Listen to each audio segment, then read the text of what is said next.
It is the tweet that shook social media, and given what's said on a daily basis on social media, that's a pretty stunning achievement. The tweet that we're talking about is the one from Louis Farrakhan, the founder of the Nation of Islam, tweeted, "I am not an anti-Semite, I am anti-termite." Twitter responded to the resulting outrage by announcing the tweet did not violate its company policies on hate speech. For more on the Farrakhan tweet and whether or not Twitter and other social media platforms should be taking a tougher stance on racism, anti-Semitism, prejudice, is Chuck Creekmur, analyst and founder of All Hip Hop. Chuck, thanks for coming on the show and joining us right now. Thanks for having me. All right, so first, what do you think of Twitter's response to the tweet? Were you hoping for better? Well, you know, my viewpoint is Twitter has a very ambiguous policy, and they chose to make a decision based on that policy. And in my view, in my opinion, if they were allowed, or if they felt that there was some basis to banish or ban Louis Farrakhan, they would have done it. Yeah, one conservative commentator, Ben Shapiro, a lot of people know, said that Twitter's standards are an utterly inconsistent joke. Would you go that far? I don't know about a joke, but I would say it's fairly inconsistent. I would definitely, again, say that it's ambiguous at best, because how do you regulate these words? For example, that particular tweet, I didn't immediately see it as anti-Semitic. I felt like, and I certainly didn't see it as a comparison.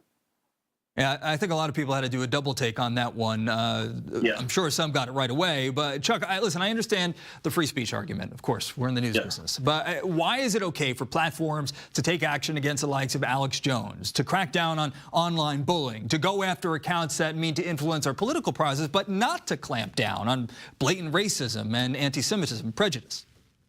Well, you know, honestly, I think you should look at none other than the man that's running our country, the president, and then go down from there, because clearly the president has said a number, innumerable statements towards blacks, towards Africans, towards other places of color, women. I mean, the list goes on and on and on. And then you're looking at someone like Louis Farrakhan, who is a pretty easy target as well. Alex Jones, he's a pretty easy target in terms of banishing him, because he, at face value, is extremely undesirable.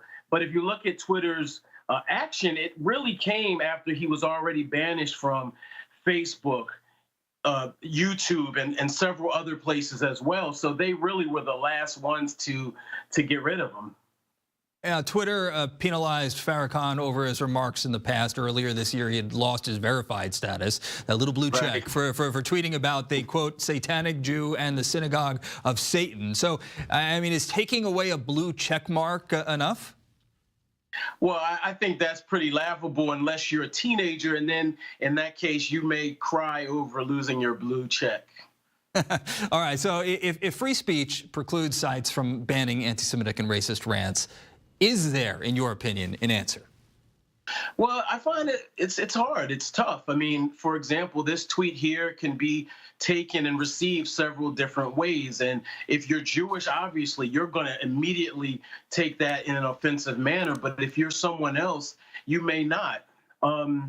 It's hard. But I would say that Twitter needs to try as best as they can to refine their policy, because, quite frankly, I've just been privy behind the scenes in other organizations such as Black Lives Matter, and they've had a lot to say and a lot to complain about how their messages have been received, as well as hate speech. So I think we have to really dial it back just a little bit and really look at everything across the board.